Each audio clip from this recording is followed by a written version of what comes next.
Hey,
good morning, guys.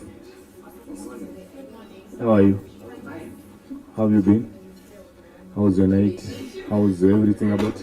Okay, we need your handles, Twitter handles, your organization, your personal, whichever you like. Today I want to at least trend, at least number one on Twitter. At Oxfam, at IE, at IBP, I think you're following. At CCGD Kenya. So we just write them here. KGBN. So you just liaise with Eric, then you give us your handles, if you don't mind.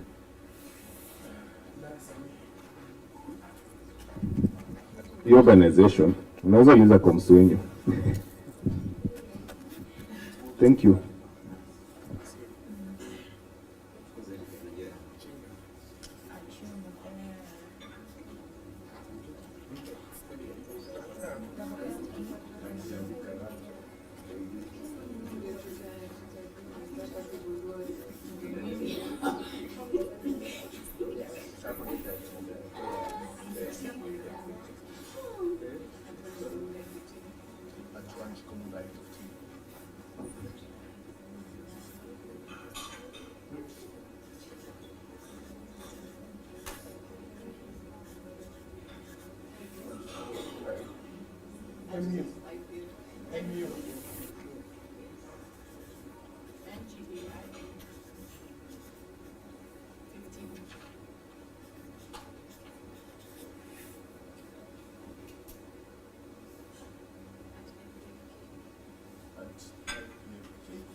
At CPDC. At CPDC.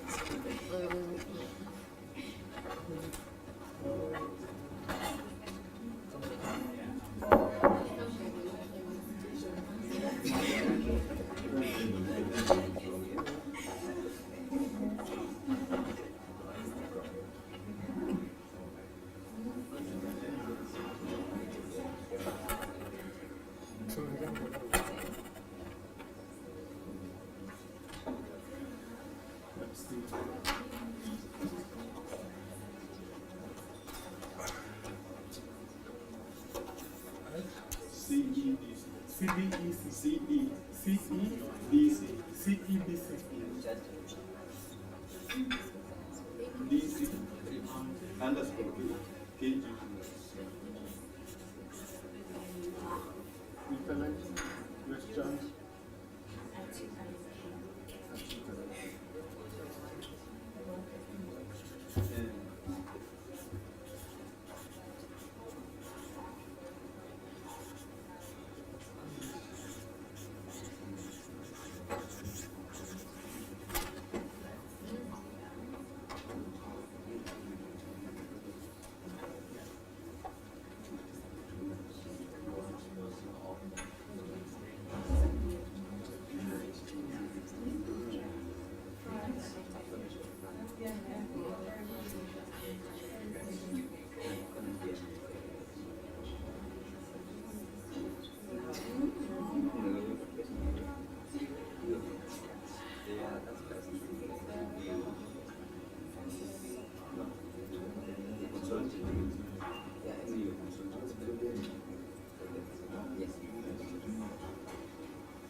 Hello?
Welcome. Hello, hi everyone. Hi, how are you feeling? Yeah, it's the final day today. Yeah, thank you for staying engaged with us over the last 3 days. Today will be more of a creative day, I think. So the last 2 days we've looked at methodologies, we've done practical exercises on GRB tools. Today we'll ask you to get a bit more creative and thinking about how to move from designing policies into implementation stage. So we'll look at things like capacity building, building a network. We'll look at dealing with the opposition, creating an advocacy strategy. So yeah, today we'll ask you to get your creative thinking caps on, and hopefully we'll enjoy the session together today. I guess before we start, we have a short icebreaker. It's Guess the Politician. So this is just a warm-up exercise.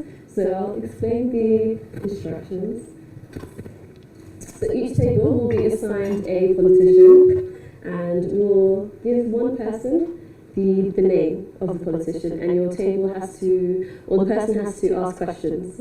Okay, so you have up to 21 questions to guess who the politician is, and whoever guesses in the least amount of questions wins. And you win the chance to be here today. Okay? Okay?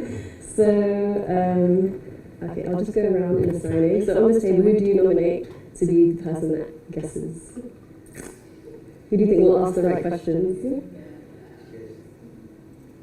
It's going to be stuck on your head. You won't be able to see. Okay? So we will assign you. So I'll put it on your forehead. So I'll get you to place it. Okay, so you can't see, but your table can see. Get them to look. Okay. Okay. Maybe we'll get you to join another table for now, just until the table is full. Yeah. So Daniel, please join here, and you can join the table here. Yeah.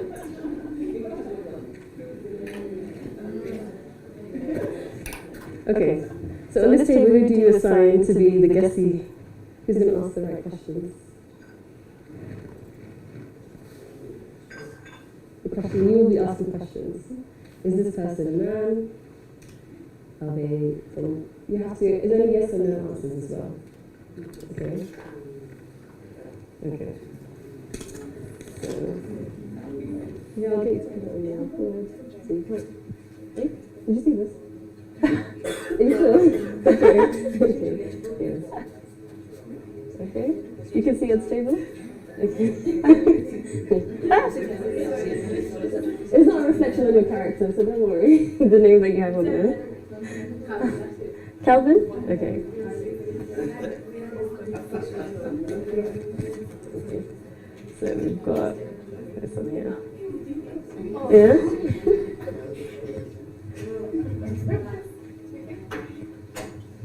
Okay, so we'll do group by group, and I'll have a tally, so in how many questions that you've asked.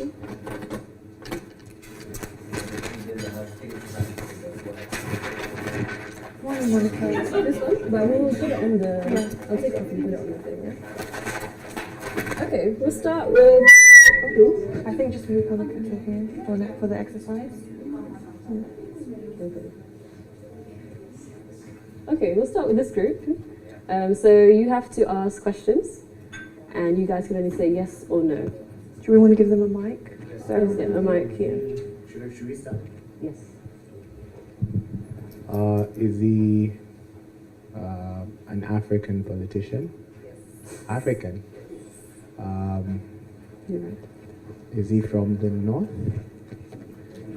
Is he from the east? Southern? Yes. Is he a national leader? Considered a national? Is he? I just want to point out, you assumed he's a he. You didn't ask.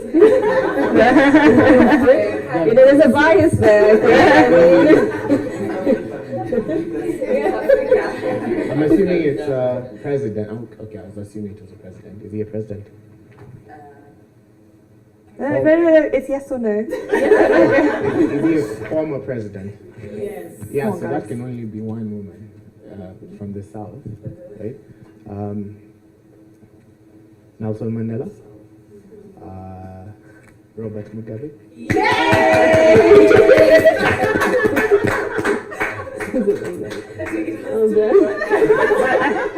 Okay. Okay, well done. You guessed in 10 questions. So let's see if anyone beats the score. Okay, so 10 questions is the score to beat. Let's see. Okay, so we have group 2 over here. Put the mic. Okay, make sure it's just yes or no answers. Good morning. Good morning. Good morning. Is she or he a politician? Oh, it's yes or no? Oh, yes. Okay. From Africa? Central? Western? Southern? Northern? Yeah.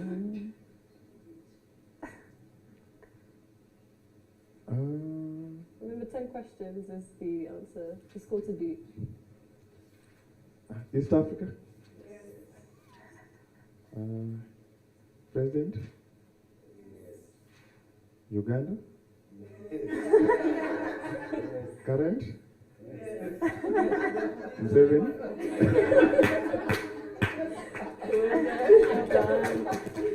Wait, so 1, 2, 3, 4, 5, 6, 7, 8, 9, 11. What? So close. Group 1 is still in the lead with 10 questions, but well done. Thank you. Okay, so we have the last group here. So, yeah, remember, yes or no answers only.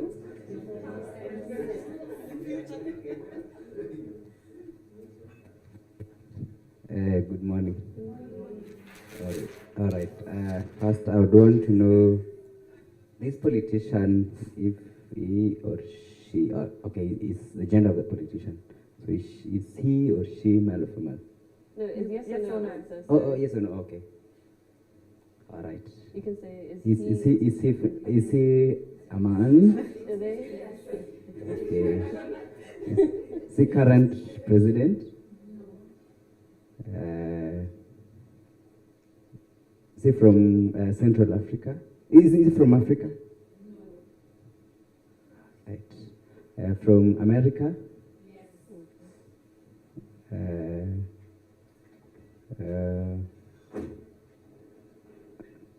Okay. You said current president, right? Okay. The name is Donald Trump.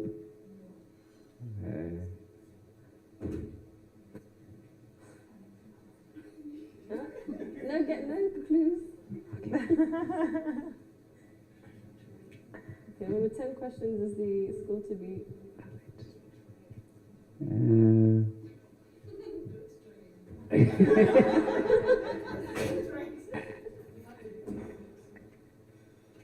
Okay.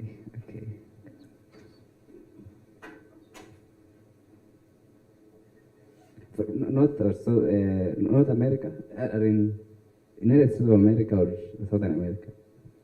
Yes or no question. Okay. Is he from United States of America or?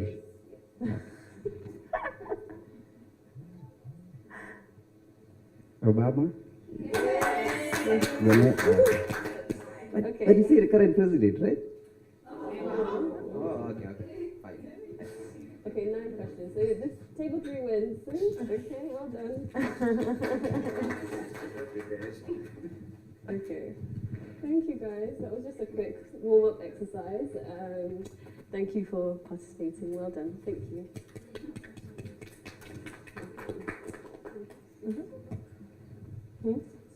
Oh yeah, so you can return to your seats actually. Rena and Daniel and Monica. Yeah. I think Monica is here. Excellent. She's here. Okay. We need the 6. Let me bring Monica. You can bring this one.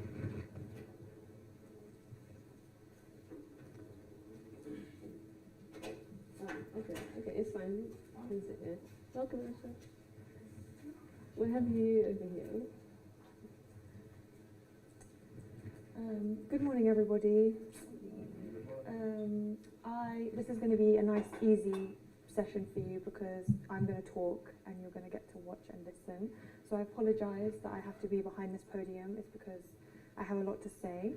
But I was hearing yesterday people were saying things like we've done a lot of training, we've talked a lot about policy, we've done a lot of gender responsive budgeting practice, but we want to move to implementation and we've got good laws, so we want to get to the point where we can actually see the change happening. So we changed the training schedule slightly in order to incorporate network building and strategy building portion of the day. So you're going to be very active and using your brain a lot. So I thought I'd give you 25 minutes of listening before you're leading the rest of the day. you may or may not know about the UK Women's Budget Group. We've been working with CCGD for quite a while now, but I realise that not everybody knows where me and Ebian are coming from. So we work for a small non-profit organisation called the UK Women's Budget Group, which is based in the UK.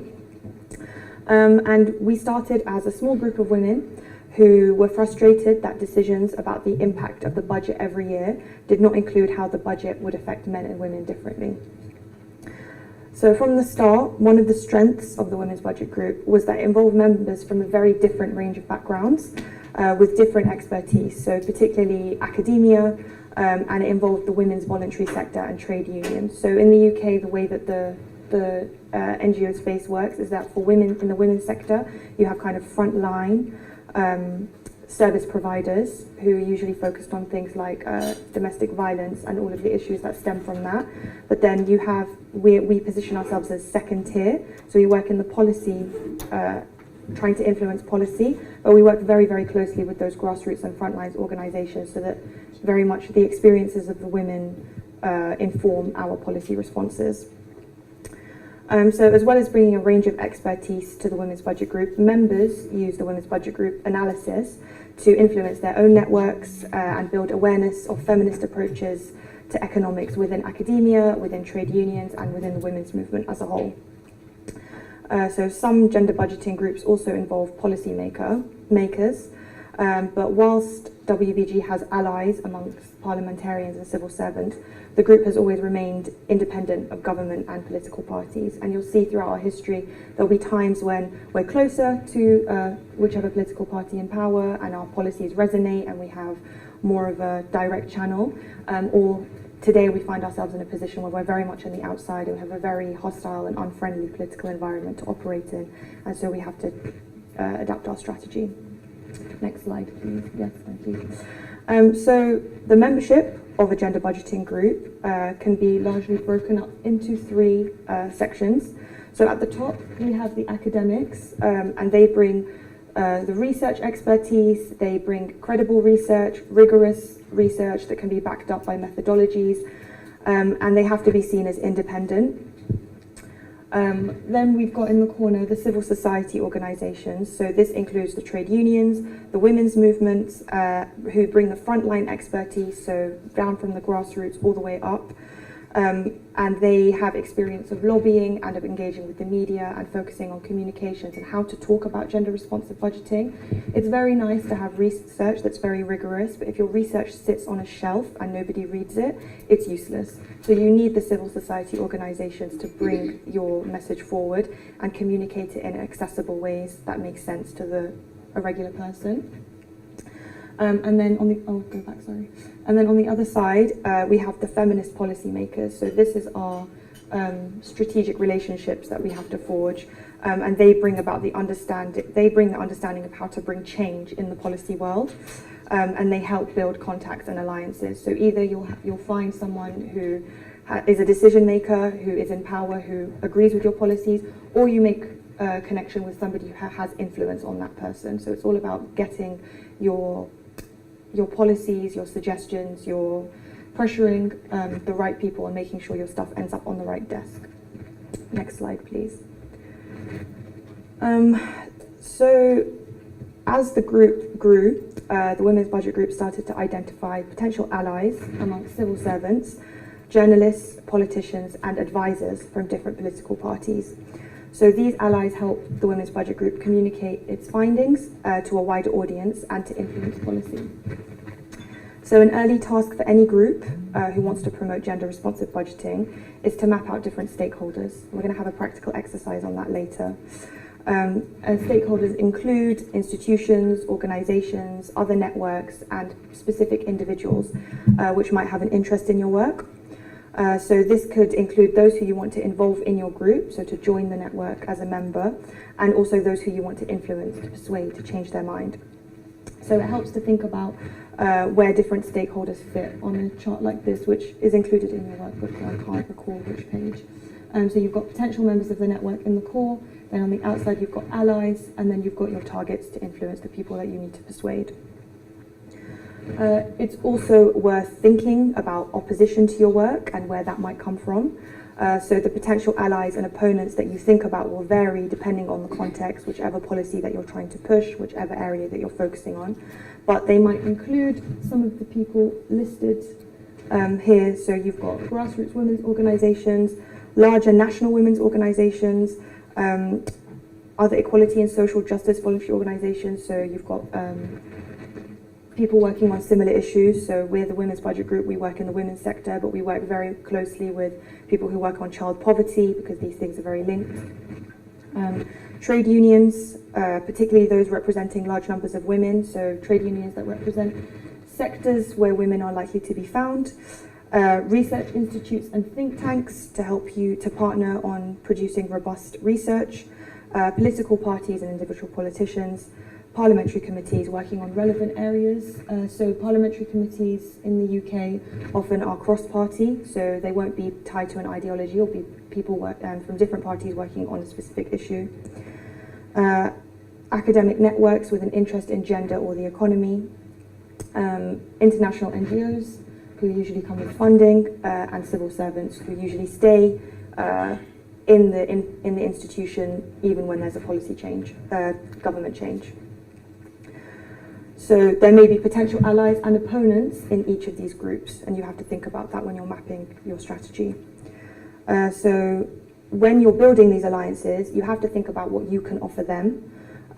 Politicians and civil servants, for example, and other policymakers really value expert evidence because they don't have the time or the capacity to find research or statistics that pertain to their local area or wherever they're representing. So they really appreciate having really reliable evidence that they can use in policy making to persuade their colleagues to act on a specific issue that they're passionate about. So it's all about this idea of exchange. It's easy to make the ethical argument, the moral argument that might capture people for 5 minutes, 10 minutes, maybe one day. But if they don't see steps forward, then it will fall off the table. Academics value an opportunity to use their research to influence policy. Academics typically sometimes work alone. They're embedded in the institution of the university, and they have a hard time trying to translate their research that they love and are very passionate about into real life impact. So your gender budgeting network could give them that avenue. And also forge links with frontline organisations for them that could help them with their future research. Women's organisations, particularly the frontline women's organisations, the service providers, value evidence and analysis that they can use in their campaigning and their advocacy work. Again, they have an issue of resource and capacity. They don't have the time to do the research, to get the statistics in order to build into future funding applications or their campaigning work. So they really value the opportunity to have reliable research that they can use for their own purposes. Next slide, please. So the first step after you've mapped out your stakeholders, your allies, your opponents, you need to find an initial focus. So civil society groups working on gender responsive budgeting generally start with a focus on a particular stage in the budget cycle, which we've talked about the last couple of days, or they focus on a particular policy issue. So one of the first tasks is to find out about the budget cycle, which we started yesterday, but you'll continue going forward. So mapping out the budget cycle will help you think through where you have the most opportunities for impact, and your activities will depend on the context in which you're working with, based on where you are in the budget cycle, what your political opportunities are, and the timeframes that you want to achieve your objectives in. But some of your activities could involve research and analysis, using the findings of your research for specific things, and also capacity building. So to take research analysis first, thank you. You can do research and analysis into the likely or actual impact of the budget or any other economic policy decisions.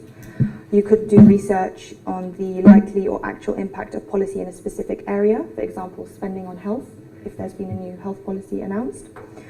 You can do research on whether actual spending on services matches budget commitments. So, looking at the budget, and then I think we talked about the supplementary budget in the Kenyan context and seeing where the discrepancies are. And you can also do research on a specific issue around the needs of women and men, girls and boys, and the spending required to meet those needs, so the other way. At the Women's Budget Group, our bread and butter is every year we produce a response to the budget, which is announced once a year by the Chancellor in the autumn. In advance of the budget, we produce pre-budget briefings based on a number of different areas that affect women, so all the way from social security, tax and trade, childcare, and so on and so forth. We work with partner organisations in advance, especially people who have links with Parliament, to collect leaks and rumours so that we can develop as many responses as we can in advance. Because with these types of things, timing is everything. If you're getting your response out 2 weeks later, the news cycle doesn't care anymore and nobody's picking up your budget response. So collecting leaks as much as possible is one of our strategies. We were very fortunate in that the last budget that we had, there was so much leaked because the political party in question wanted to test public reactions to each and every announcement. So we basically had our response before the budget came out, but it depends on what scenario you're working in. We use social media on the day, we live tweet, and we get messages to key journalists who we've already built relationships with, as well as to our political contacts. We have a press release on the day, which is a summary of our response, and then somebody works all night that day to produce a summary response that we release the following morning. Within the week, we'll have a more detailed response, which is very robust and links to all of our previous research with statistics. And we divide this work up in partnerships. So across the whole network, it's not just the paid staff of the Women's Budget Group, it's all of our academics and policy experts that we give them different sections, and everyone goes away and then we combine our responses. So it's very much a shared project. Next slide, please. Okay. Moving on to the next point, which was being able to use the findings of your research and analysis. So you can use any of your findings to advocate for changes to policy or practice across the government or within a specific department. You can use your research to highlight the need for national, regional or local government to carry out their own analysis. So it's very much about highlighting gaps. You'll do research and you might find sex disaggregated data, but you won't be able to find data disaggregated by disability, race or ethnicity or geography. So this is where you would push for more research to be carried out by institutions that have the power and the resource to do it, to collect it.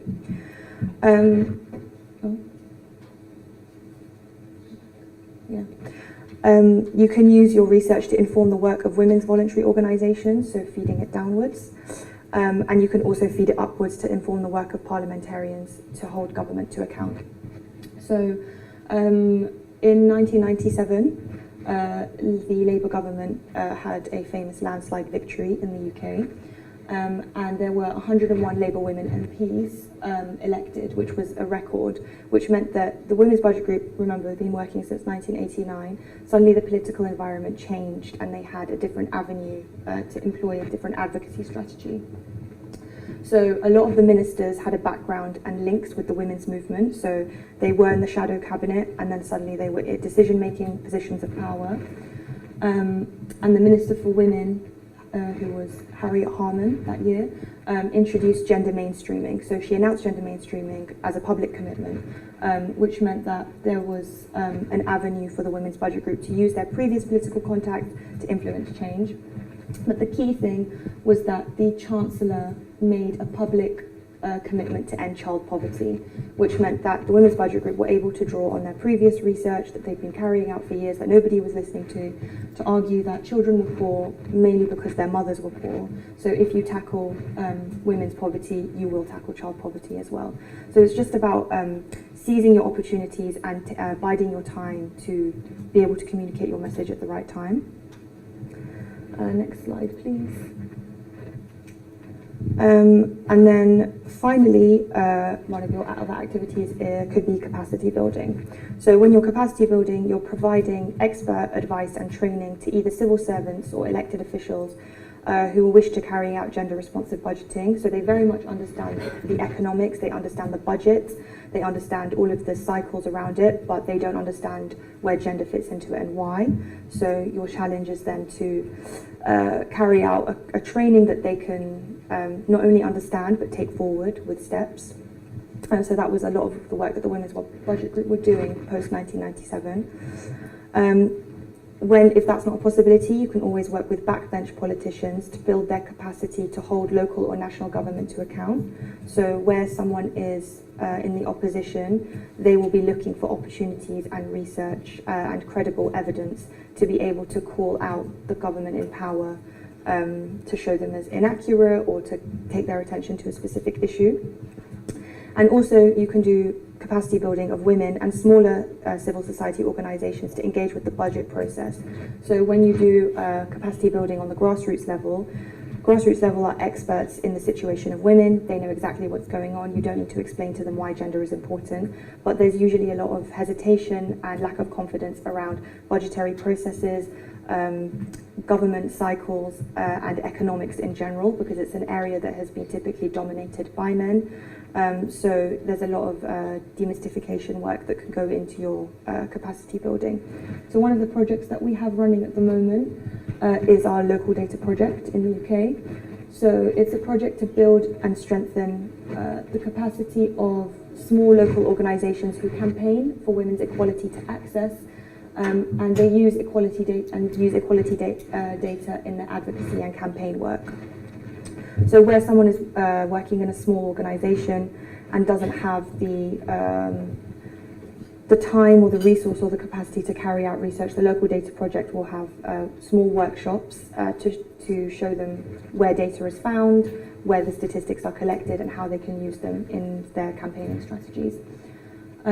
So there's a participatory workshop program for local women's organisation. The workshops are free and open to all. They're very popular. People sign up whenever we advertise them. It's a space for people to network and coordinate their local campaigns. We try to get a geographical spread because the UK is a small country, but there's a lot of discrepancies and differences depending on where you live, on your access to things. And also it's created a resource hub, so it has its own website. So any of the work that is produced and all of the tutorials and the videos are very accessible, and they're all left on the website, so that even if you don't make it to a workshop, you can use any of the resources that we have published. Next slide, please. Okay. So this is just a basic run through of just the Women's Budget Group background. And we've tried to distill some of the general factors that led to success to make them a bit more universal. So some of the lessons that we've learned is that simply analysing the likely impact of the budget or monitoring the impact is very valuable work, but if it's to lead to change, there needs to be a very long-term strategy to influence the behaviour of governments and also influence cultural change. So based on our own experience and extensive discussions with groups who carry out similar work, we've identified a few factors that lead to changes in government policy or law. So the first of these is an understanding of the political context. So it's important to identify the key gender issues in the country where you live. So for example, in the UK, primary school education for girls is not an issue, but having access to lifelong learning and technical apprenticeships to develop yourself in your career is an issue. Similarly, in the UK, access to water and sanitation is widely available, but public transportation isn't. So you pick the issues that are most relevant to your political context and you start there. So in contexts where governments are resistant to carrying out gender responsive budgeting, there are still initiatives that civil society can take. And this might include things like carrying out your own analysis of the budget to highlight gaps, framing the need for gender responsive budgeting in the language of government priorities, and also analysing the gender impact of specific policy proposals, which we've done some practice on already. The second factor is civil society participation. So civil society organisations have always played a very important role within the Women's Budget Group because turning analysis into political change needs a wider movement. Many organisations have brought their frontline experience to WBG research and analysis and then use that analysis to support on their public campaigning. So again, about that exchange and partnership work. In the UK, the resource of funding for civil society organisation gets smaller every year. And so it becomes necessary to partner with other organisations to divide the work because you can't do everything yourself, you just don't have the resource. The third is to find champions and allies in key positions. So building relationships with key allies has helped us gain access to politicians and policymakers, as well as to promote our analysis in the media and civil society. So, perspective. For example, independent research institutes work on fiscal policy, socio-economic inequality and racial inequality, often don't have a gender angle, but you can use their work to further yours. Getting the timing right. So, as we saw in the budget cycle diagram, there are often multiple opportunities to have an impact on the budgeting process. But timing is very critical. Impact assessments carried out way after the budget is published will be too late to influence the budget's passage through Parliament, and will be forgotten in time for the next budget. And finally, you have to remember that this is a long-term project. So persuading governments to adopt a gender budgeting approach can take many years, and policies can be reversed with a change of government. So it's important to plan for the long term, to build relationships across parties, and to be ready to take advantage of new opportunities as political contexts change. Political opportunities can change very suddenly. You can produce analysis that doesn't seem to have much of an impact for years because the political will, the opportunity is not there. But when things change, you need to be ready to move quickly. So analysis needs to be done, and organisations need to be ready. Yeah, does anyone have any questions? Thank you for listening. I know that was a lot of words. Yeah. Any thoughts? Yeah.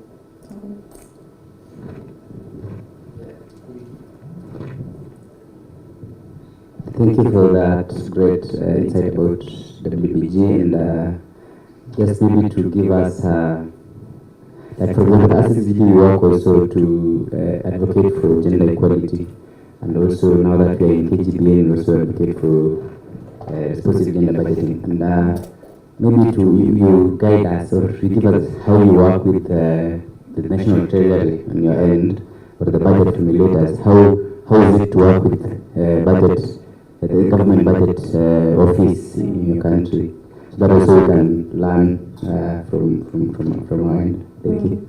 I mean, at the moment, we do not work with the Treasury. We don't have those political contacts. We don't have those links because we're just not in that political context at the moment. But when we did, there was a lot of training, capacity building to bring the gender focus to policies that Treasury's decisions that they were making. The lesson that we learned from that is that when there's the insider-outsider, so when you're working closely with government officials, including the Treasury, you're less able to criticise and you're less able to burn those bridges because you have to focus on your long-term political strategy. So often you won't be able to push for everything that you want, and you'll have to make a lot of compromises. When you're not working with the Treasury, you're much more able to increase public pressure to try and instill that political will because you don't have anything to lose. That would be the only lesson that I can share. Maybe to follow up on that also is that what is the strategy to influence the budget at the moment? Yeah, at the moment in your country. Yeah, at the moment, so what we have in the UK is we have the opportunity for civil society or interested parties to submit to the government consultations. So before they pass the policy, they're supposed to put out a consultation, a public consultation, and people are supposed to submit their reactions or their reasons for supporting or not supporting a specific policy. So we spend a lot of time responding to consultations in the hope that it will land on the right desk.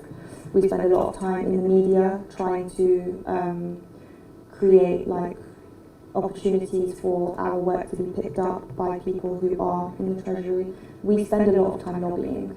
That's the strategy. I wish I could say that we have the answers. We don't. We're not in a great position. Not us. Women are not in a great position in the UK at the moment. It's been better.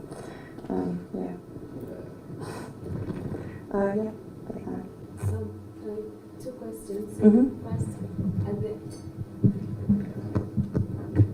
are there things that have not worked out as you expected? Looking at the period of the budget group engagement and probably why. The second one is regarding the champions and allies in key positions. That is very helpful, but it's also people dependent. So if there are changes, for instance, one of the things that we are dealing with right now in the context of our work is we recently had an election. So there have been very many changes in government. There were people you're working with before, they have moved, or the others were simply not elected. But even those ones who are not in elected positions, they will probably be moved, like CCs. Chief Executive Committee members.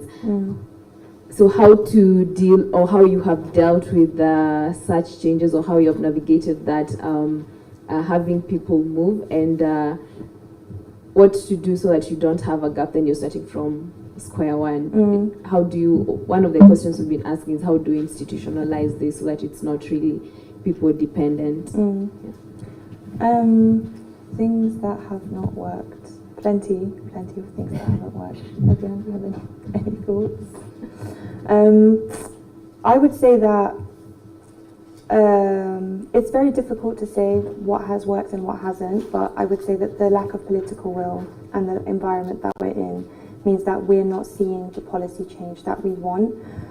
Sometimes, for example, a politician will make a reference to increasing maternal employment, and we see it as an opportunity to talk about maternity pay or shared parental leave, and we get the media outreach, we get the response in the media, but it doesn't translate to any policy change.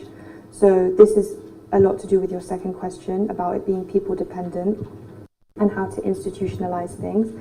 You're not, just because there's a change of government, it doesn't mean that you're starting from scratch, because as politics works, people don't go away. Just because they're not in power anymore, that doesn't mean that they're gone. They still retain like links and contacts, and so it's always good to keep in touch, but you will have to do, as political priorities change and your environment change, you will have to do a strategy. Every year we have a strategy that we have to start, not from scratch, but like, okay, what are the political priorities at the moment? What can we achieve in this year? What can we achieve in 3 years?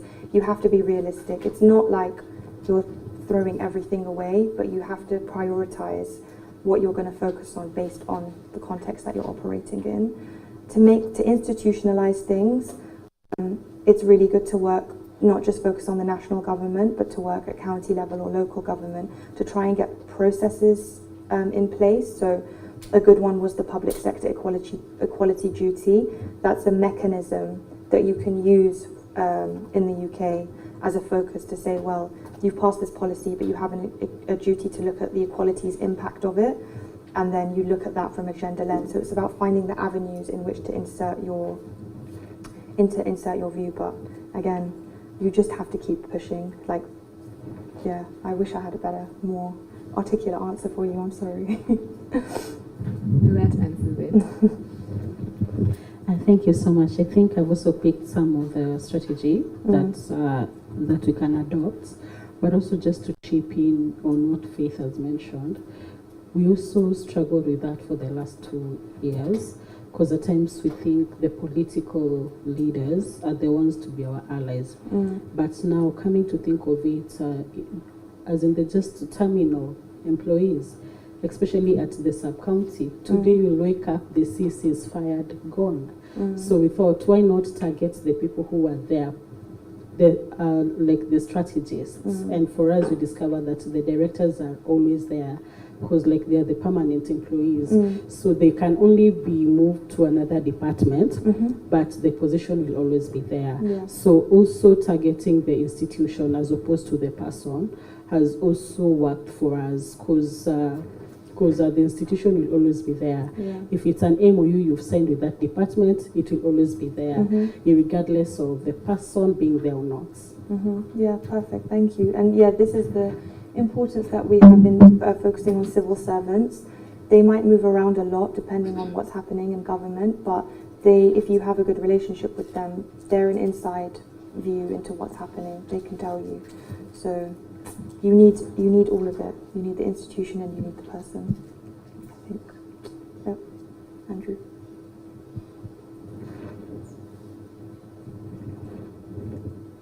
Thank you, Hannah, for that presentation. I think it's very insightful. So my question is, and I think you've mentioned it in terms of your engagement with political actors and policymakers, whereby one of the strategies is to lobby for certain policies and so on and so forth. So currently at Oxfam, we sort of have moved from lobbying, and you know, our position is that it affects the democratic process. You know, and also, you know, through lobbying, it then, you know, it then puts us in a very difficult situation where we, instead of being non-partisan, we seemingly can appear partisan, right? So maybe you can just explain further in terms of, you know, what kind of lobbying is it, legislative, you know, legislation and so on and so forth. Also, my second question is on the public participation during the budgeting process.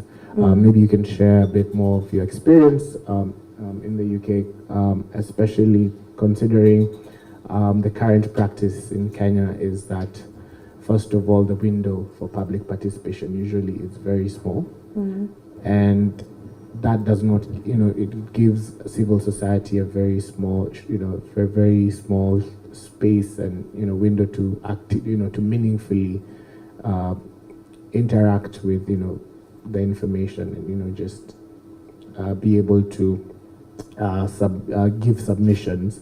But also another question is, what platforms does the government, in your experience, or rather in your context, use to invite public participation? Because what we have experienced here is that they normally use the newspapers, and not everyone has access to the newspapers. And now that we are moving to the digital, you know, spaces, it's very hard for people, and sometimes it's by design, because they do, you know, especially when some issues that are very contentious. So what are the platforms that the government use? Are there more current platforms that have been used to encourage, you know, public views and so on and so forth?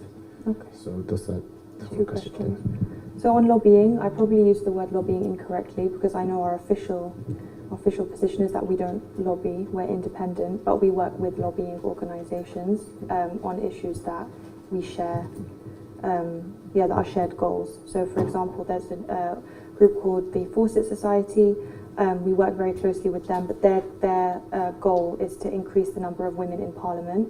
And so we have a lot of shared goals in terms of policy and like employment for women and women in the labour market, but they will lobby. And so we will just work with them on policies that we agree with. So I hear that I think WBG will have taken a similar position in that lobbying makes you look like you are attached to a political party. Obviously we have inside a preference to which parties that we would like in power, because we know which one will give us more opportunities for dialogue, because at the moment we just want dialogue. Yeah, it is a position that we're quite stuck to be independent. We work with all political parties across the spectrum, and when we have things like panel discussions, we make sure that we have representation from across the political spectrum, so that we're not put into a category of always being tied to one political party. Is quite important. It's trying to overcome that danger of there being a change of government and you becoming obsolete. Yeah. On public participation, I am not an expert in this, but I know that in the UK there are not many avenues for public participation in the national budgeting process. The window is very small, and it is around the consultation that they put out before a public policy, which again is by design quite obscure and inaccessible.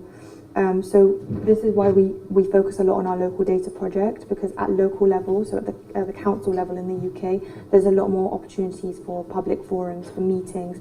All of this requires time, so you have you're making an assumption on who has the time and the capacity and the resource to attend meetings, because these things are not paid.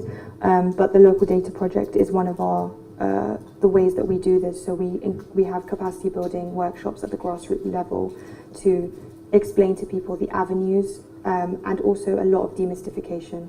So there's a lot of things around economic literacy and breaking things down to make them simple. One of our favorite things to say is like the economy is all of us, so you have a say. It's not just something that happens to you, like you are part of it and you create it. I hope that's helpful. Yep, Tom.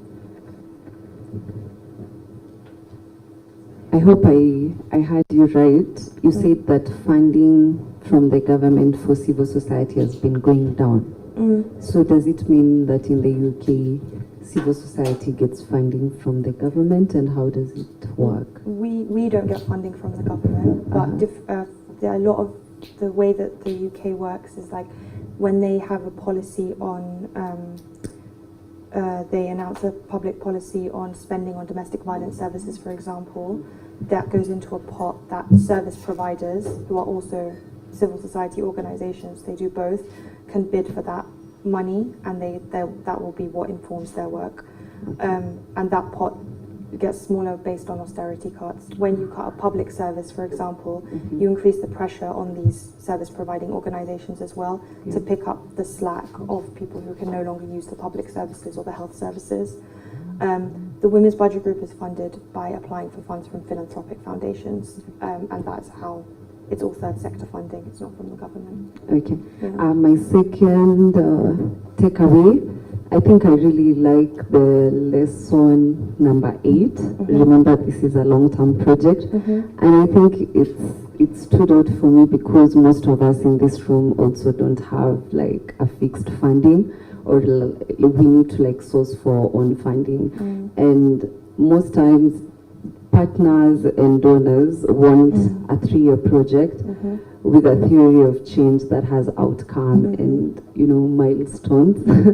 And something like GRB is not new per se in Kenya, but in terms of implementation, there is still a long way to go. So I think even as we have conversations in this space, there is need to also let people who fund GRB be aware that this can't be a 3-year project, and to have outcome or any long-lasting impact, it will be better to maybe also fund like 10 years or 5 years, but expecting, substantive work in like a 3-year project on GRB is not very thoughtful in my opinion. Yeah, no, I completely agree with you. We have the same issue with some of our funders when the funding is supposed to fund GRB specifically. Funders want to see a policy impact over an 18-month project or a 2-year project. The thing with funders, I'm not an expert. Our director is very much the expert on how to deal with funders, but a lot of our funding applications will say things like, these things are long-term. We're committed to measuring progress towards the goal rather than achieving this goal. These are the ways that we measure the progress, and these are the things that we're going to cover in our advocacy strategy. But yeah, no, I completely appreciate and agree that funding is a minefield.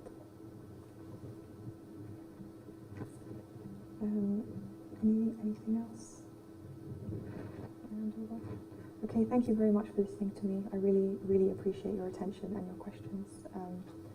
And yeah, I'm around if you have any more. Otherwise, I think I will hand over to Lucille. Thank you.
Good morning. How are you? You well? Awesome. So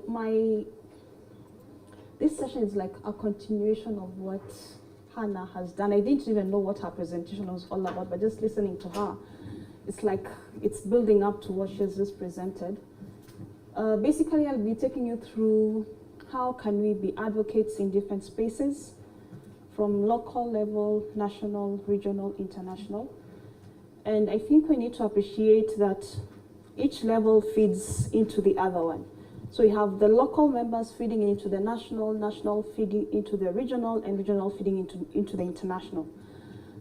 As Hannah rightly put it, at the local level, they might not know the budgeting processes, but they are aware of the issues that are happening at the local level. So everyone is important up the chain. So in terms of GRB, accountability for GRB should start at the grassroots level, followed by national level, regional, up to the global community. And advocates are a key part of this process. So all of you are a key part into this process. All of you are feeding in, whether you are at the local level or national or regional or the global level. While not all international and regional agreements are binding, like for example, if you go to the UN, the UN Commission Status for Women, CSW, not all agreements will be binding. They are agreed upon through consensus with the intention that countries will adopt them in their national policies.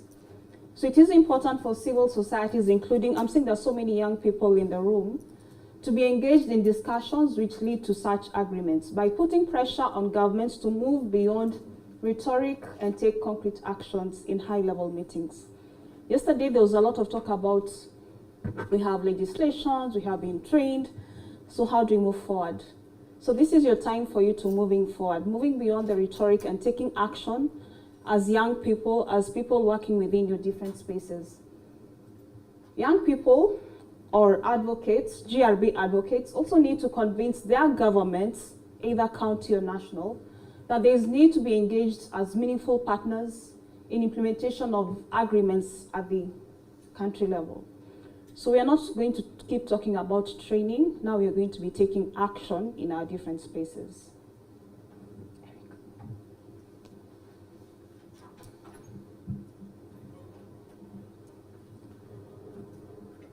So in terms of influence and decision making, it's not only done at the international spaces, but also just people acting locally, nationally, and regionally. So even within your space, within your CBO, you have a lot of influence. You can influence your county government to take up matters GRB. You know, sometimes you're all about, oh, the national government, but even within that space that you're in at the community level, you're able to influence decision makers. So broadly speaking, influencers, see influencers or Twitter. Advocates like you and me work in a hierarchy. I think that is you from from the community, national, regional. And those who work at the local level, the civil society representatives or CBOs, should encourage decision makers, for example, the CS Finance, to change their policies, positions, or practices. I think I just want you to appreciate, even if you're working at the CBO, that you have a lot of power and you are able to influence, for example, the CS Finance to be able to adopt matters GRB. However, those at the top can only be most effective when they have a broad base of support from their community. Yeah? So GRB can only be effective, for example, if you have a support base, right, for example, from constituencies or from the community. Those are the base of the hierarchy. The youth groups, the CBOs, the NGOs may not be directly involved in wider decision making, but the engagement in discussions about key issues can lend weight to GRB advocacy efforts. Do we agree? Do you see yourself in that food chain of GRB advocacy? Yeah? So one needs to feed into the other. There are discussions that we need to start from the community level as you feed it up to the regional level. Because it can't come from up ikuje chini. It comes from down as it keeps feeding into the other, it keeps feeding up into the hierarchy. Eric?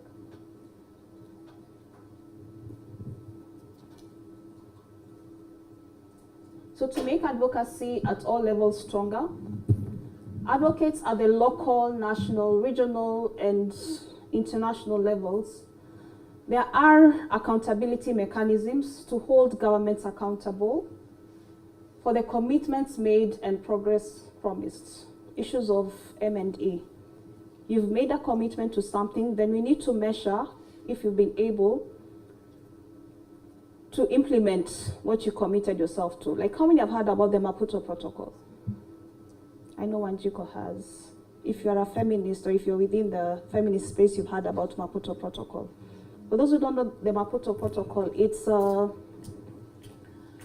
I don't want to say it's a protocol, it's a commitment for African women by African women.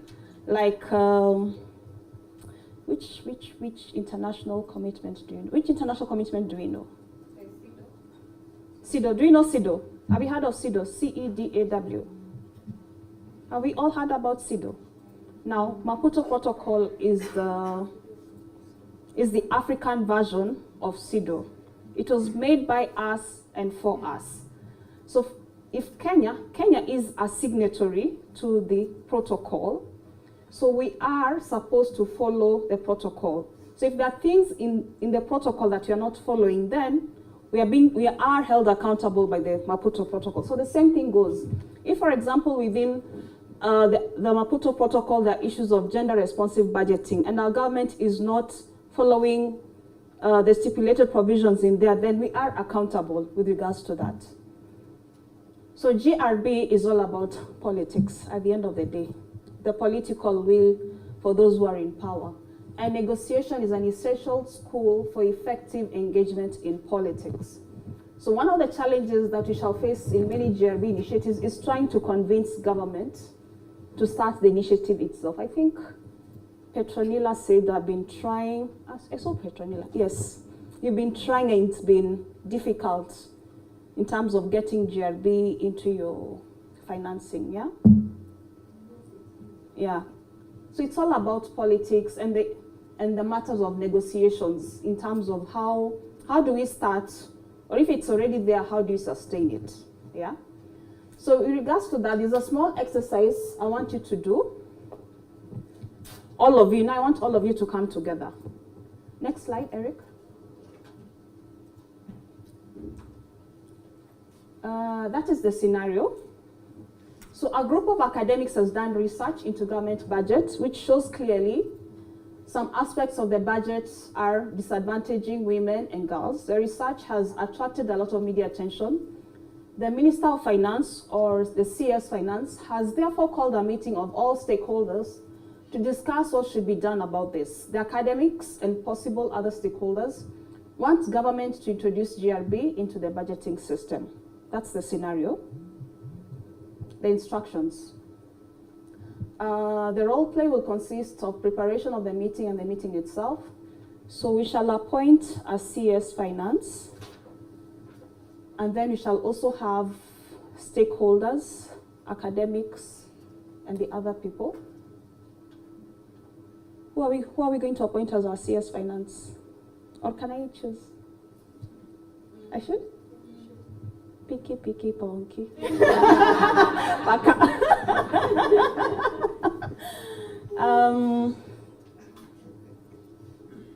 Who has not been speaking? Susan? Can you? Sure. You okay? Yeah. Awesome, thank you. So Susan is our CS Finance. Next slide.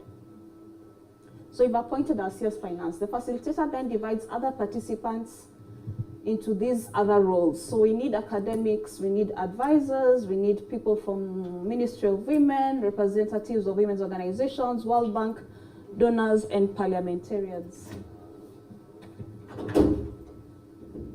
1, 2, 3, 4, 5, 6, 7. How many are we?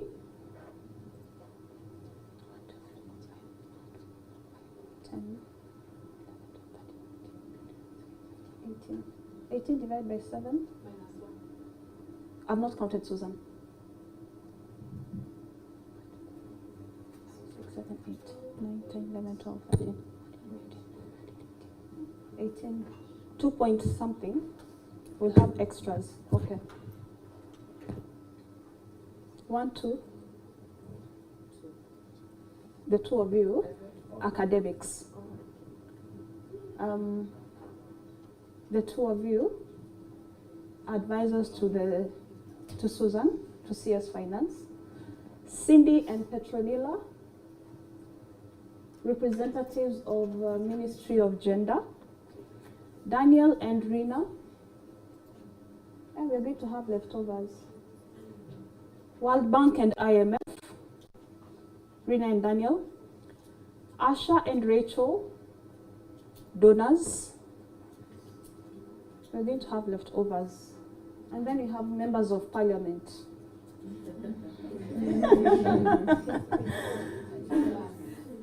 We can have Monica, Josiah, Sophia.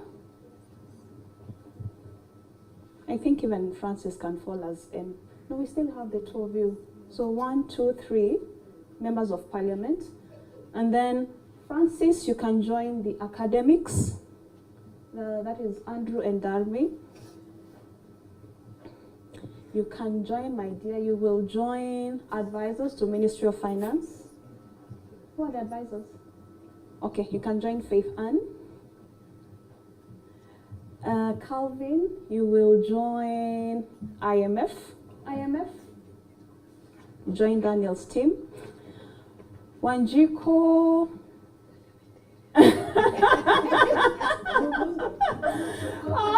Sawambunge. Donors. So Prudence will go to donors. Let's choose the tables. Who will come here?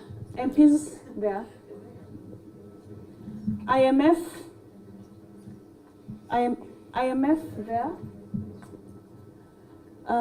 Academics. Women's ministry, I think you can come. No, this is MPs. The women's ministry, some will have to share. Women's ministry can come here. Donors and IMF, you can sit together. Yeah, donors, IMF can sit together. Advisors to finance, how many were you?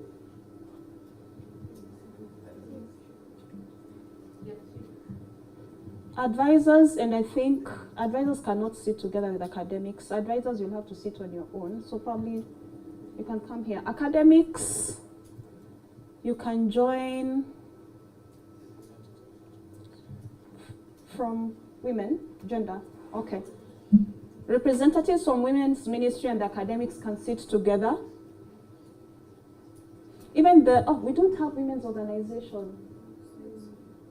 The CSOs. I don't think I need anyone. It's okay. So academics and the representatives from women's organization, from the Ministry of Women can sit together. Let me see, who have I left out? Okay, first change, then I see. So MPs there. And please play your role. Come on in Mbunge, Mbunge. At a sitting allowance.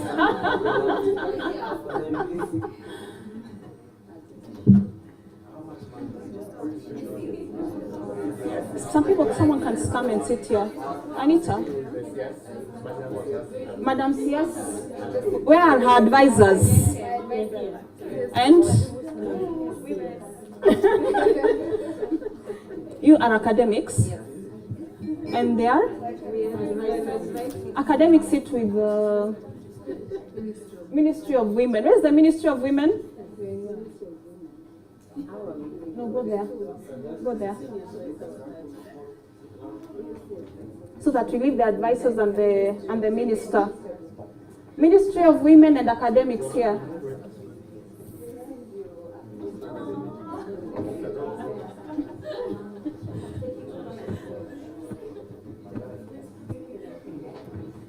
Everyone has found who they're supposed to sit with. I should think so. Eric, now next slide. So these are the instructions.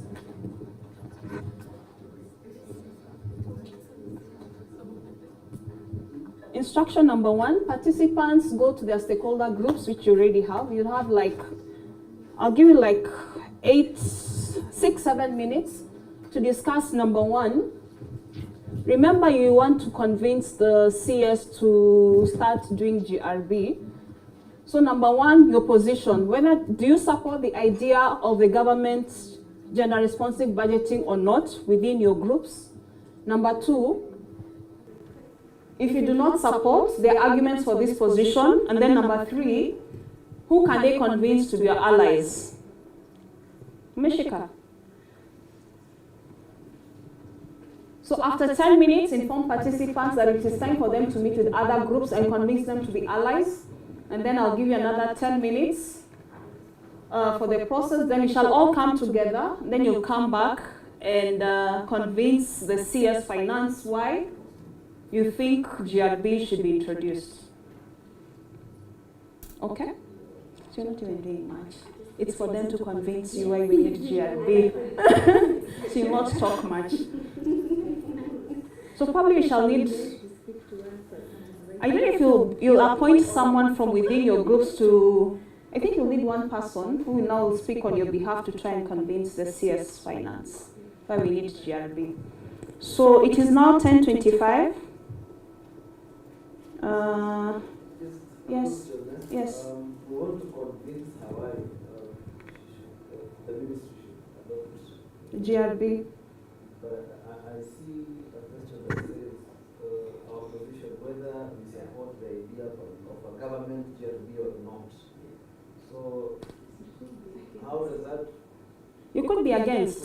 So there are probably people who will support, and there are probably people who will not. People will be convincing and not. Yes, there's a possibility of that. So depending on your group, you bring your not your position, your proposal. Does it make sense? Unless we are acting out. Of course we're acting out. Or can we decide for the groups who is going to oppose and who is going to, yeah. Okay. Because the MPs will come up for impose. Where are the MPs? The MPs can oppose. The academics and women's organization, definitely you are not opposing. You're supporting GRB.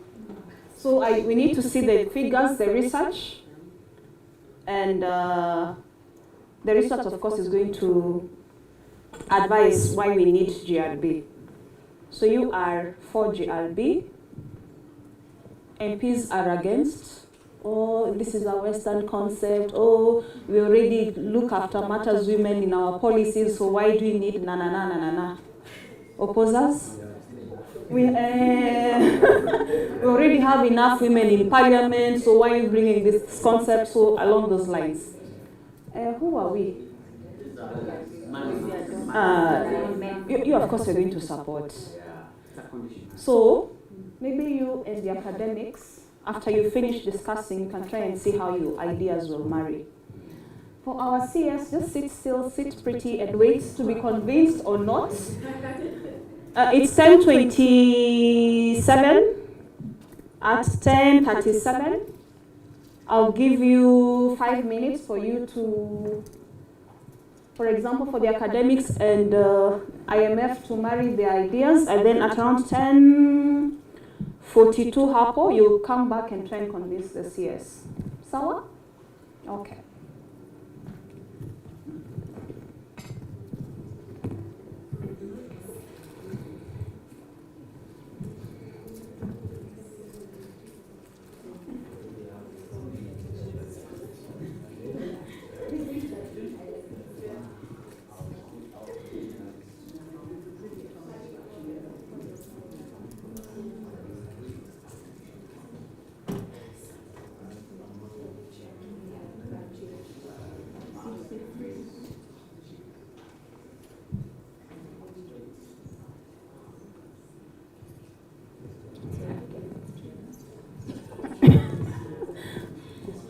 Getting tea and coffee for you. They should be at your feet. And and then your advisor should be telling you, oh yeah, Madam CS, I think we should take that, you should take that, yeah. That's the work of the advisors. They don't have tenure, so like we can just fire them.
Like no one will come out and say outright say it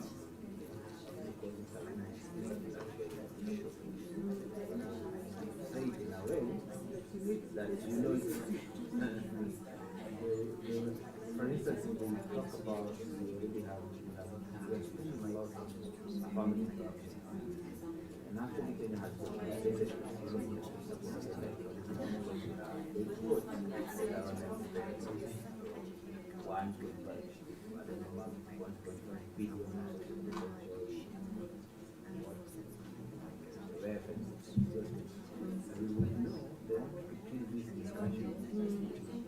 without saying,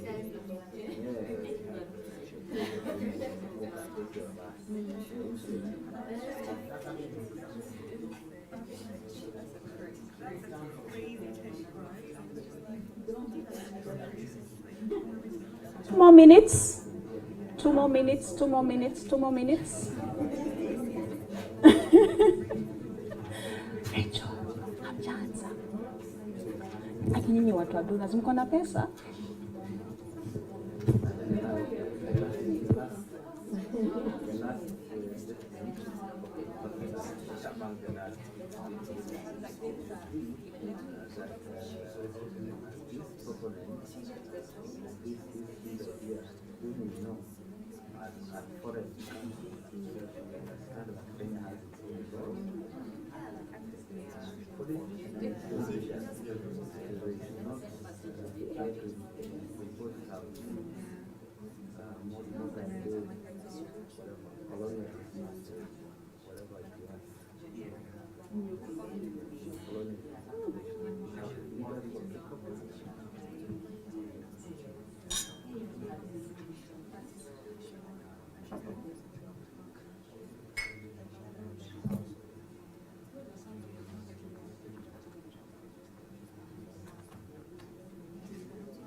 Okay.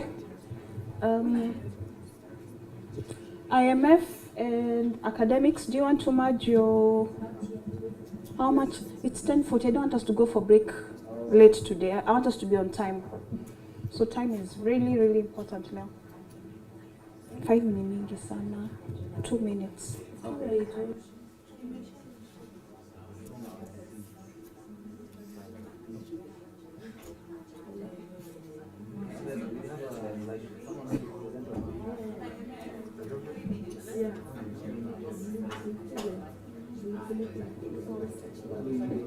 3 minutes.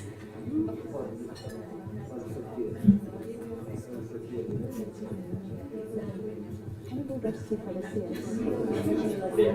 I'm telling you first. You should find them.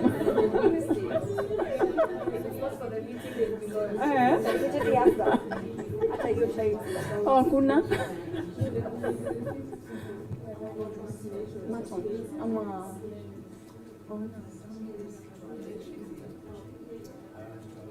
I've never eaten chicken in this hotel. Lakini hata beforehand, I think it's an Indian. Lakini sasa tupikia usumo kwa jana.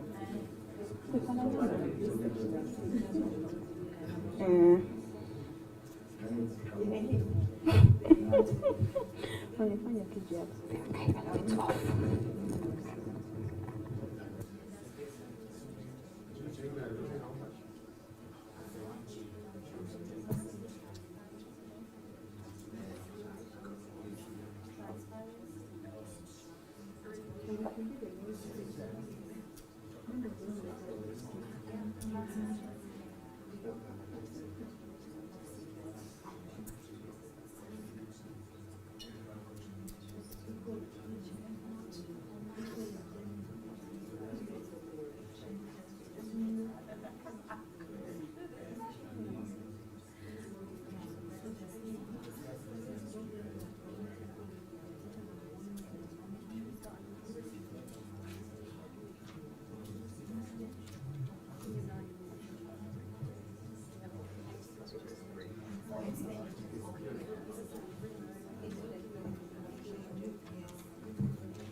Where's the seal?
Okay, our CS is back. It's time to come and convince our CS whether or not we should introduce GRB. I think we will start with academics and women's organization. Then we shall go to donors. Then we shall finish with MPs, and then you'll make your decision. So 2.5 minutes per group. Be precise, state exactly what you want. Do not go beating around the bush. Don't go cutting corners. Be very precise. Yes, Andrew. As academics, we can send delegations. We send a delegation to environment. We can also send a delegation to Will it take so much time? That's too much. They are just But you want to convince, or you're trying to buy in some. So you send.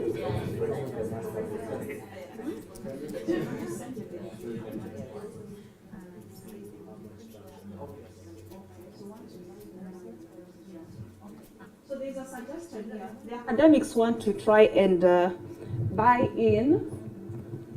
They're already convinced, or you still want to convince them? You want to be convinced. So they will send. Their delegation. 1 minute, Andrew. 1 minute. One to the MPs, one to IMF. And then after we send the delegation, then you'll come back and we'll start the plenary. Is that okay? So are we going to listen to that conversation for the delegations? Oh, Chinyamaji? Okay. Delegation representatives? I think I want to listen to that conversation. Yeah. Yeah, I want to listen. So that we get to know what issues. There are no envelopes going to the toilet. So, Mike, 1 minute. Honorables, habari yenu. Wamama hoye, tumefika hapa English. kwa Mungu.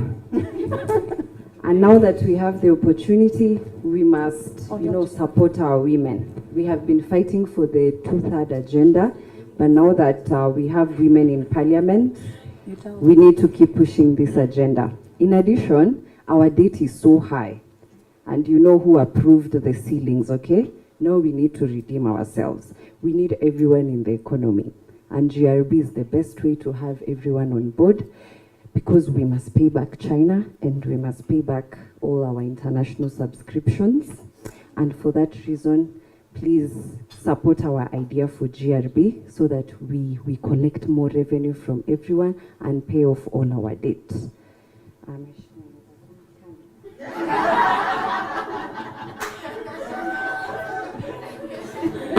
Thank you, delegation. Darmi, who is being sent to IMF?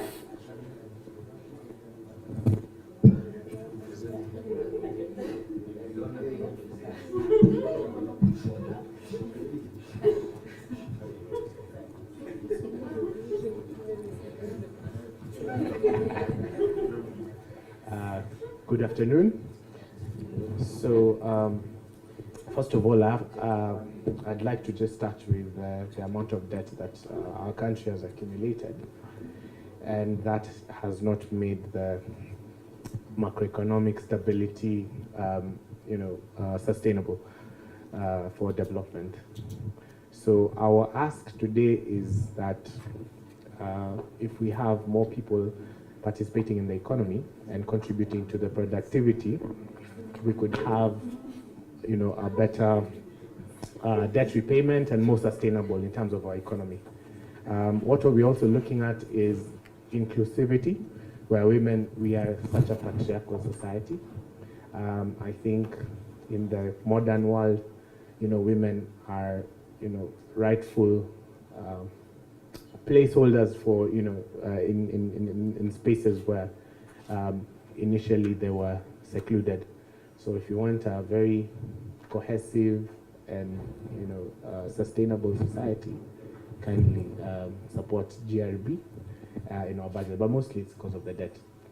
I think I just circle back to the debt. I think it's important that we are able to, increase our revenues, but also our human capacity index when we have more women participating in the economy.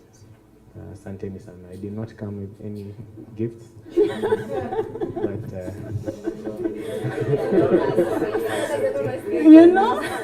you guys have tea.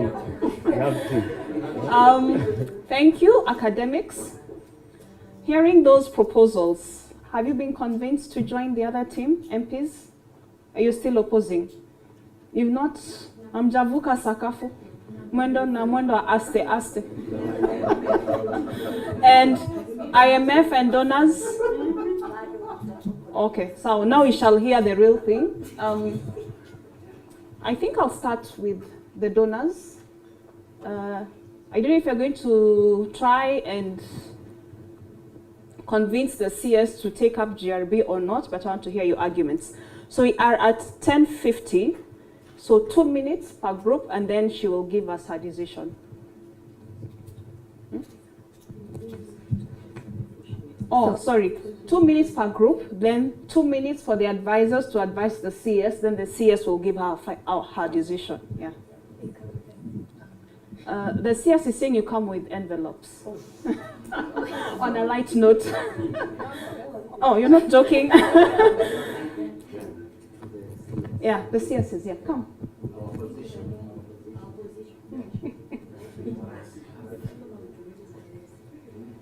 So good morning. Thank you for having us here. We've come a long way. But specifically to the advisors, to the members of parliament and the academics, we want to actually speak to you. We agree with the academics that we do need to help the country pay off their debts. And this can be done through gender transformative approaches.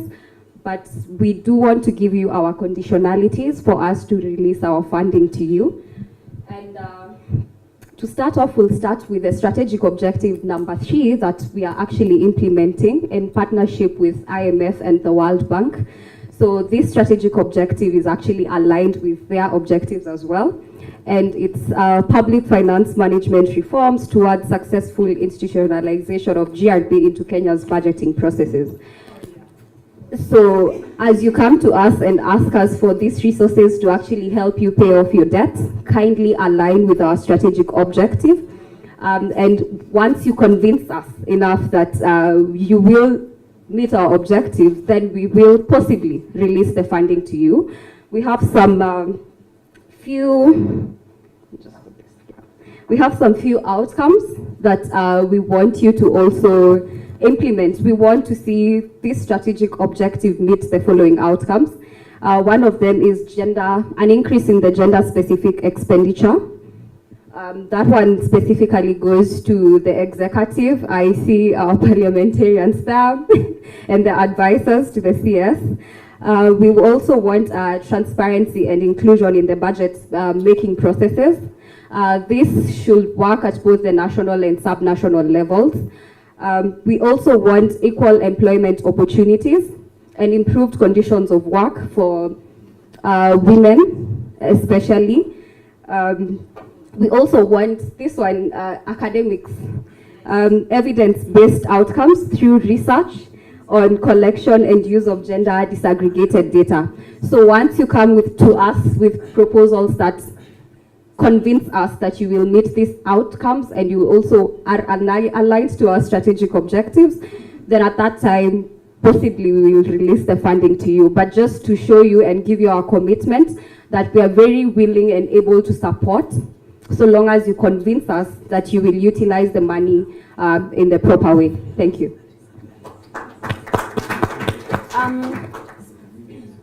IMF, there's a rebuttal. Kindly send a representative to answer a question from one of the advisors.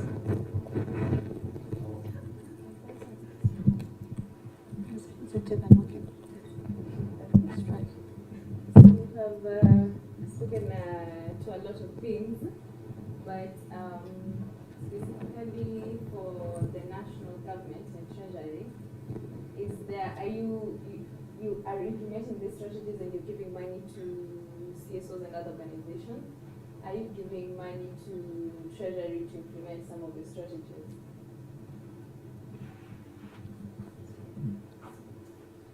I thought we were speaking to the treasury in the first place, and the academics come later or just to support, to complement what you're doing, because we like to work with the government and government institutions.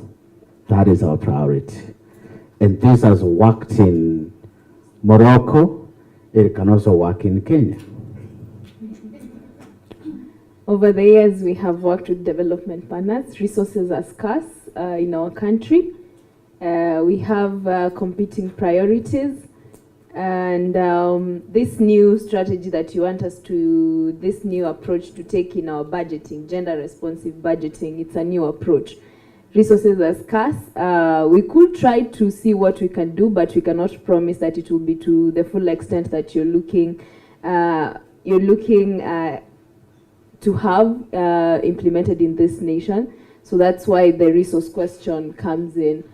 We have worked with development partners before. I don't know if that is something that IMF and World Bank are exploring. The direct coordination with the government and not just through CSOs. I think the message is very simple. Whether you have little resources or you have a lot of resources, the message is, can you embrace gender responsive budgeting?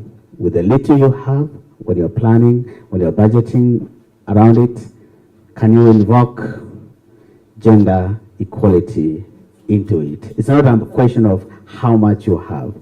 It's a question of adopting GRB in your process.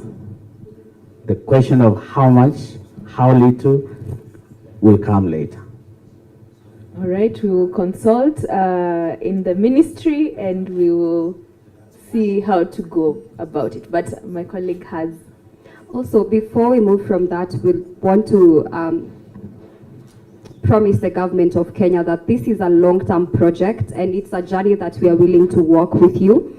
So long as that you show us that you're making those small steps towards achieving these objectives, we are definitely going to walk the journey with you. Thank you very much, our development partners. As you are thinking through on what my colleague has mentioned, I'm the political advisor to Waziri.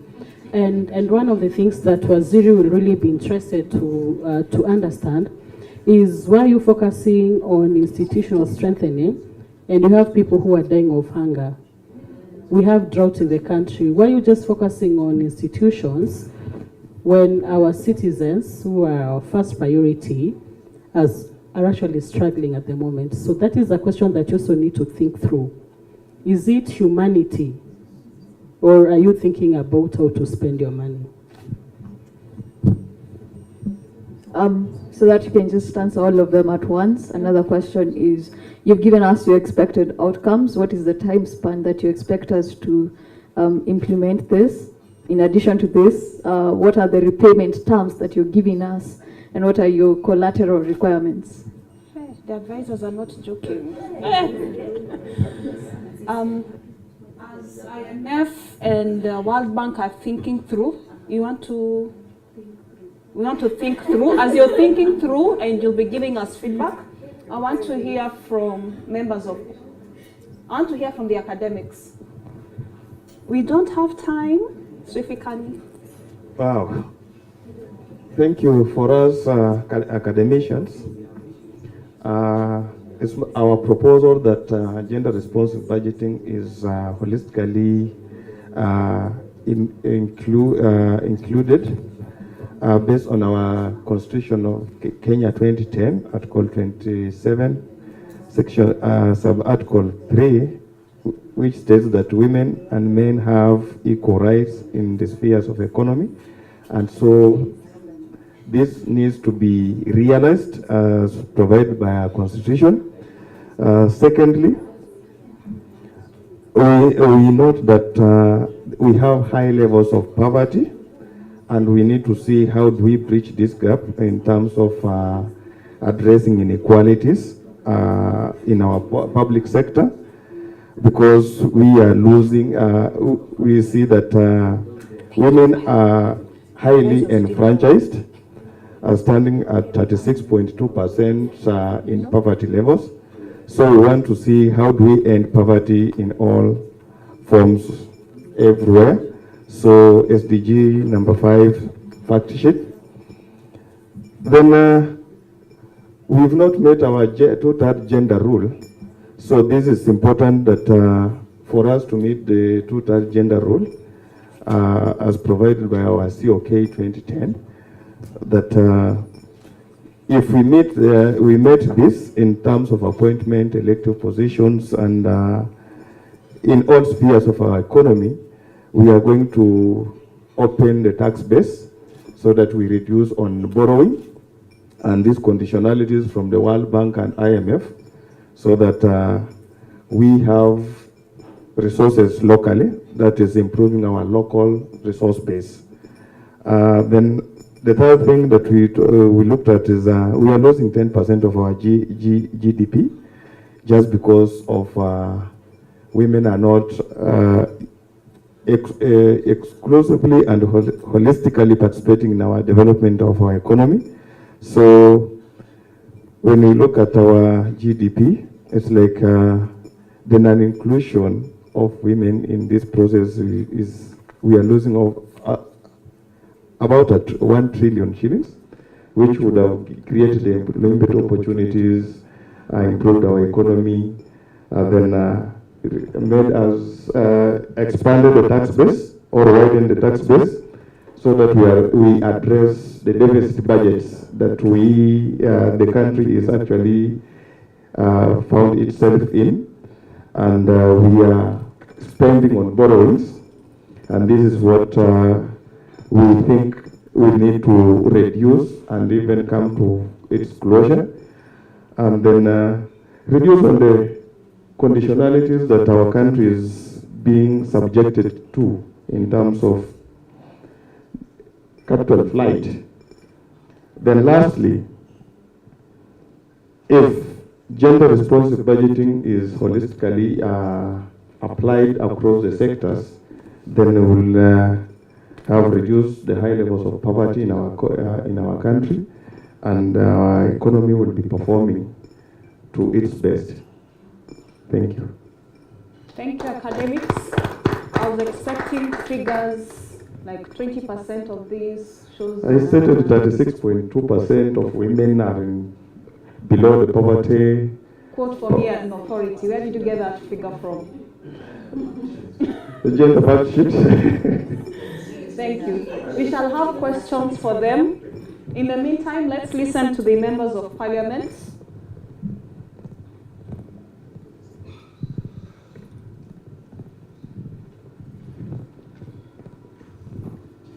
We as members of parliament take these issues quite seriously, because we don't understand what is happening. We already have sufficient women funds going to women and women projects. Affirmative action, we have GAF, we have the women representatives. You can see there are 47, there are another 16 that we are going to nominate in the Senate. Really, there's Uwezo funds, there's GAF, as I've already said, and all these women empowerment funds. The boy child is really suffering. If you look at it, the man today in our society is poorer, very poor. And so trying to bring these things of gender is a discrimination against men. Further, this whole thing of gender, GRP, whatever they want to call it, this is a Western concept. It is being enforced on us. Do they know that we are a sovereign state? And we have our own laws. And we are run by our own laws. And so the proponents of these practices, who are they? Can they be identified in this society? Are they Kenyans? Do they know the real Kenyan issues? Because we are representatives of the public, as you know. And this is a non-issue in our view. Our country is grappling with hunger. We have just come from COVID.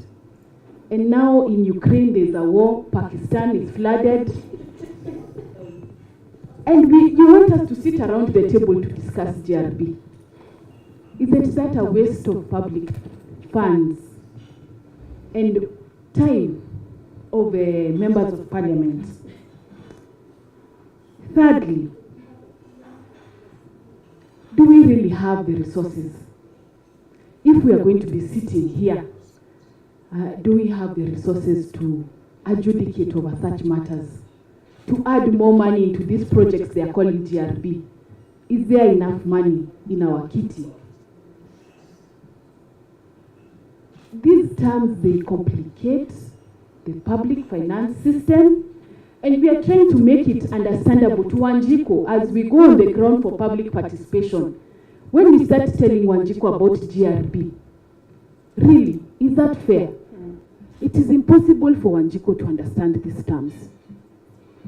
However, after listening to the academicians, we feel that we are leaders, and I think there's an opportunity for further engagement with the stakeholders in a more in maybe a training or a retreat, so that we can understand these issues as the leaders. And then we need to go for benchmarking. Those donors who are trying to tell us how they have done this in their countries, we need to go and see how it is working, so that now we can know whether it is something we should consider. With those few remarks, we shall be summoning the Minister for Gender to be able to discuss further on these matters. Thank you. Thank you, honorable members. I know I had asked you to think about the questions that the advisors had put to you, but let me allow them to consult, and then we shall have a response from the CS. So I'm giving you 1 minute to consult the CS, then you shall get her response on the same.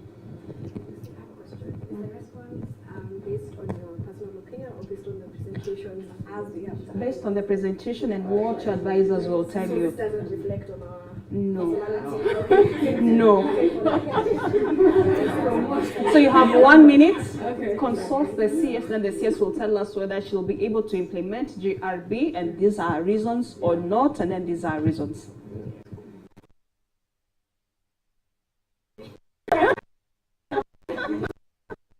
Let's assume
just say whatever you've discussed.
Madam Waziri is ready to give us her perceptions.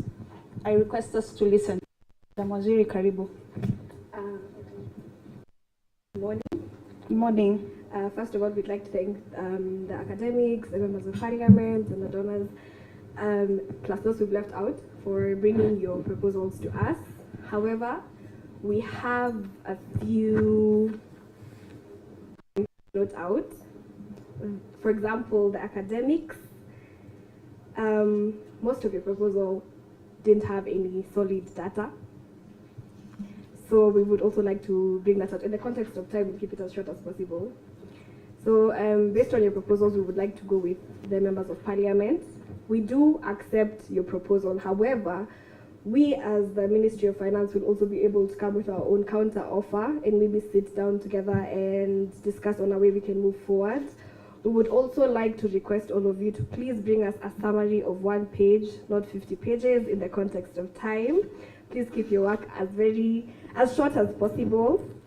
Also, in addition to that, I've also been advised by my advisory committee that our technical team will be able to sit with the academics and work together in order to find a way to move forward, because GRB is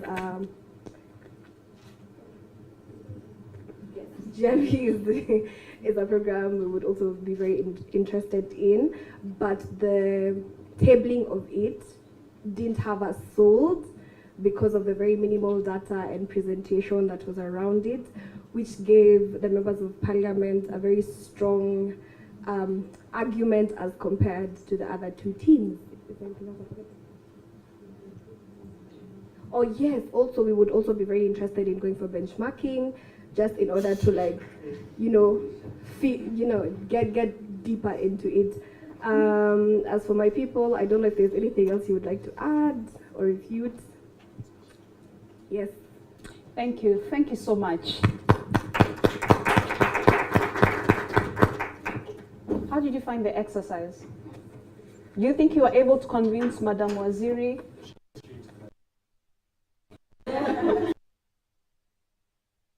That's one thing.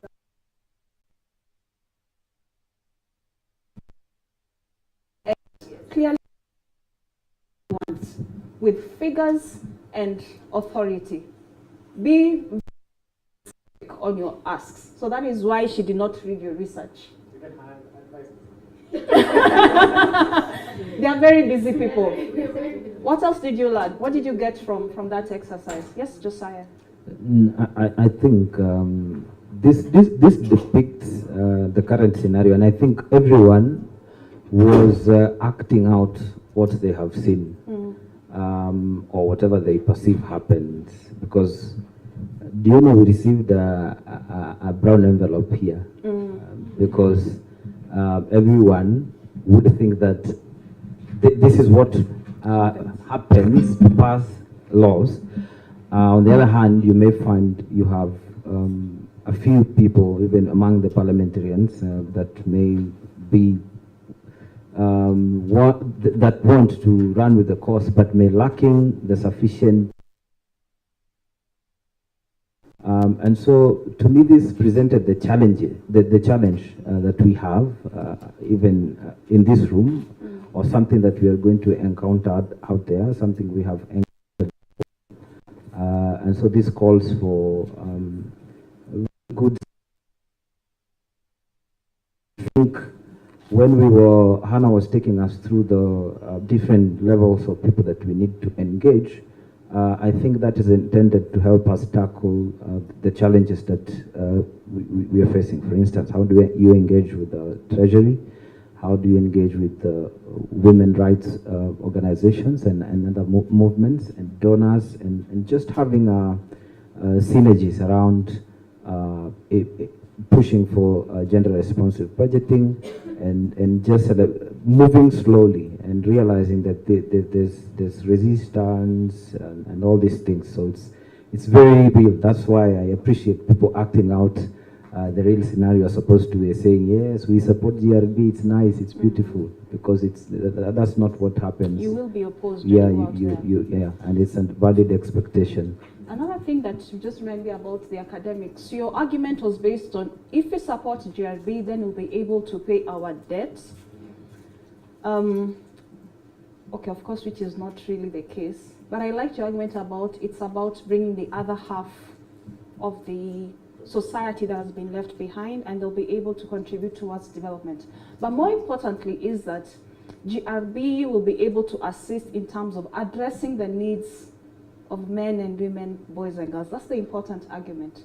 So it's not really about debt. I know you are acting, it's not about debt, but it's about addressing the needs of the different genders within the society. And then another important point is, I know I've talked about data, be very clear on what you want. Be very clear on your asks. Do not go threatening the CS Finance. Yeah? Do your homework very well. What matters to her? Maybe it's not matters GRB, maybe she's all about issues of children. So find a way of sneaking that into her heart, and then you put out your message. And then transfer ownership of the issue to the person so that they're able to own it. Let it not be something for academics, no. Transfer of ownership. Oh, you know, Madam Waziri, if you're able to accommodate issues of GRB, then it will be able to assist the men and women in their different issues. And maybe you could be appointed as the UN Goodwill Ambassador for Matters GRB, you know? So speak to their hearts and let them take ownership so that it's not academics or IMF who are running the show. Let them own it so that they're able to run with it. And then another thing, do not hesitate to flag off previous commitments. For example, you know, according to Maputo Protocol, and Kenya is a signatory to Maputo Protocol, and so we should be able to abide by these commitments. So those are things which are already on paper. Flag it off to her. Be concrete. Facts and figures matter. Oh, inajua, we read in gender fact sheet, Kenya National Bureau of Statistics states 20 whatever. Concrete evidence. Finally, make it simple and very doable. Don't make it look so hard. Mpaka they are wondering, sasa GRB tena ni nini, you know? Make it very simple and doable. So those are my takeaways. Thank you so much. It was so much fun listening to you. I hope you also learned something. But after this, we're going to deal with opposition. So it'll also be fun and just getting to hear how will we be able to dispel matters opposition. I want to release you for break. 20 minutes. Yeah. You go rejuvenate, then you'll come back at 11:35. 11:35. Thank you. Thank you, Madam Waziri. How was it? It was nice. Just sitting down and doing absolutely nothing but judging people. And having power. The power part. But like I also feel like from absolutely doing nothing to listening to people, I think also like how you present your what your proposal also really matters. Yeah. Because in real life I would definitely be down for Jeremy, whether they have a study proposal or whatnot. But like how academics.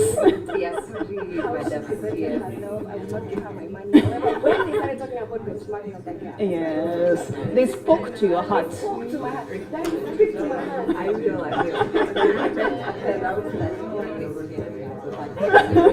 Because you know academics is boring, so you could have brought. They need to juice it up. I told her.